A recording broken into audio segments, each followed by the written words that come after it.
Hello students, myself Kumar Gaurav और आज हम लोग क्लास 10th का 8.3 का क्वेश्चन नंबर 6 देखेंगे। ये क्वेश्चन कुछ बच्चों ने भी हमसे पूछा है कि सर ये क्वेश्चन कैसे बनता है। देखिएगा, क्वेश्चन यहाँ पर ये है आपको कि आपका ABC इंटीरियर एंगल दिया हुआ है ट्राइंगल का, क्लियर, और आपको ये शो करना है कि साइन B + C/2 बराबर होगा cos A/2, क्लियर। देखिए किस तरीके से बनेगा, हम लोग ये जानते हैं कि A + B + C बराबर 180 डिग्री होता है, क्लियर।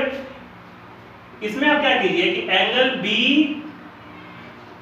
प्लस एंगल C, इस एंगल A को उस तरफ भेज दीजिए तो क्या हो जाएगा 180 माइनस एंगल A हो जाएगा, क्लियर। हम लोगों ने पिछले क्लास में ये पढ़ा था कि अगर आपको किसी भी नंबर से मल्टीप्लाई करना है, डिवाइड करना है या कोई भी नंबर ऐड करना है तो आप उसको दोनों तरफ कीजिएगा, क्लियर। तो हम क्या कर रहे हैं कि इन दोनों तरफ 2 से डिवाइड लगा रहे हैं, क्लियर। तो यहाँ पर angle B + angle C/2 equal 180 degree minus angle A/2, clear. उसके बाद एंगल B + एंगल C/2, ये जो 2 होगा ये दोनों के लिए होगा, मतलब 180/2 भी आएगा और A/2 भी आएगा। जब ये 180 2 से डिवाइड होगा तो ये हो जाएगा 90 degree minus angle A/2, clear students. अब क्या कीजिए कि इन दोनों तरफ साइन लगा दीजिए, इन दोनों तरफ साइन लगा दीजिए, तब क्या होगा, तब ये इस तरीके से हो जाएगा sine angle B + angle C/2 is equal to sine 90 degree minus angle A/2, clear students.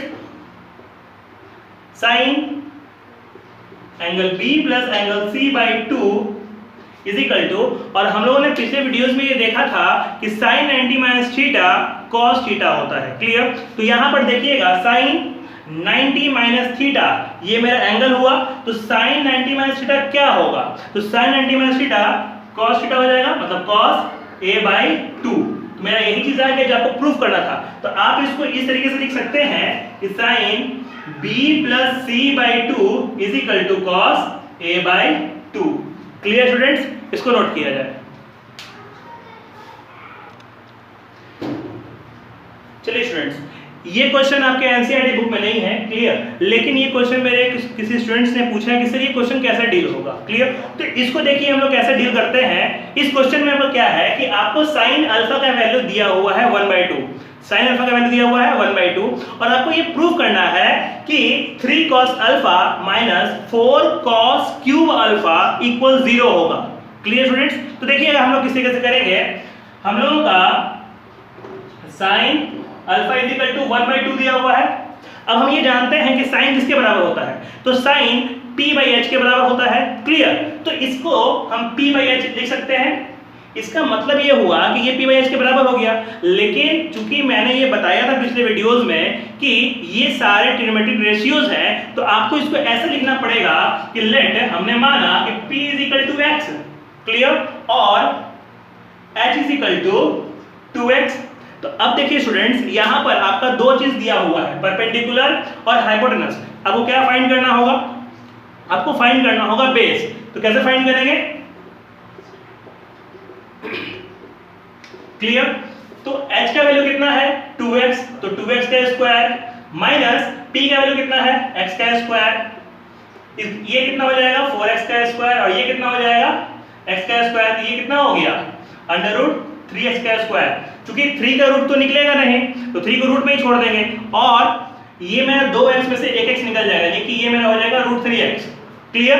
अब मेरा यहाँ पे किस चीज का यूज है, तो आपका यहाँ पर यूज है cos का, बाकी किसी का भी यूज आपका नहीं है। तो अब आप cos निकालो कि cos अल्फा क्या होगा, तो cos alpha = B/h, clear students. देखिए b का मैंने वैल्यू निकाला √3x, और बाई h हैप्पीनेस कितना हो गया 2x, t कितना हो जाएगा √3/2।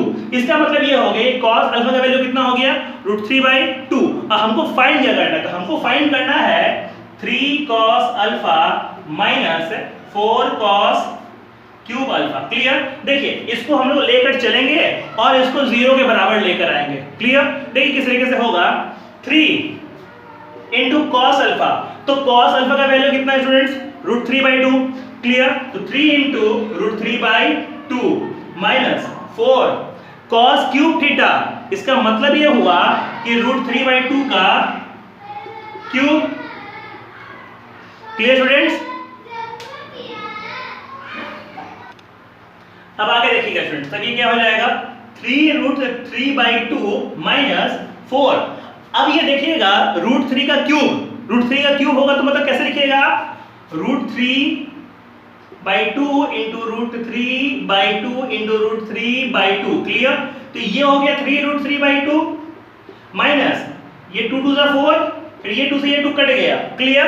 √3 इंटू √3 कितना हो गया स्टूडेंट्स 3, लेकिन ये √3 का पेड़ तो नहीं लगा, अब बाई 2, तो दोनों सेम वैल्यू, माइनस होगा तो कितना हो गया 0। क्लियर? इसका मतलब कि ये बराबर 0 होगा। समझ में आया स्टूडेंट्स? इसको नोट किया जाए। अब हम लोग कुछ आगे का फॉर्मूलाज देखेंगे जो कि आपको एनसीईआरटी का एक्सरसाइज 8.4 सॉल्व करने में हेल्प करेगा। क्लियर? तो देखिएगा, इसको नोट कर लीजिएगा। देखिएगा इसमें कुछ फॉर्मूला इस तरीके से है, जैसे sin square theta plus cos square theta is equal to 1। Clear? sec square theta minus tan square theta is equal to 1। Clear? cosec square theta minus cot square theta is equal to 1। ये आपका इसका basic formula हुआ।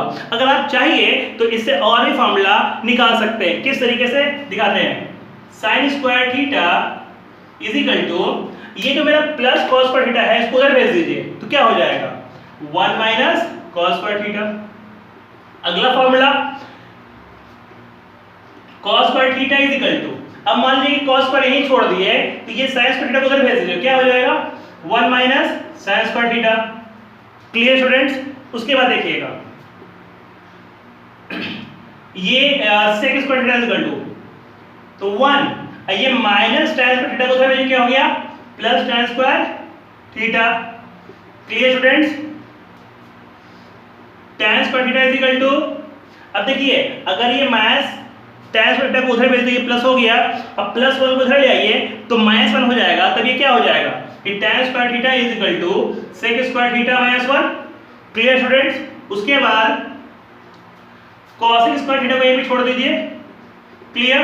अब इस minus cot square theta को उधर भेज दीजिए तो क्या हो जाएगा 1 plus cot square theta. Clear? उसके बाद आप क्या कीजिए कि cot स्क्वायर थीटा को वहीं छोड़ दीजिए। क्लियर? तो क्या हो जाएगा cosec square theta minus 1। Clear? इसका मतलब ये हुआ स्टूडेंट्स कि ये आपका 3 जो फॉर्मूला है ये आपका बेसिक फॉर्मूला है। इन 3 फॉर्मूला से आप और भी आगे का फॉर्मूला डिराइव कर सकते हैं इस तरीके से। क्लियर है? आज की वीडियो में इतना ही स्टूडेंट्स। जो भी क्वेश्चंस को दिक्कत लगे आप उसको YouTube के कमेंट सेक्शन में उसको लिख दीजिए। क्लियर? धन्यवाद।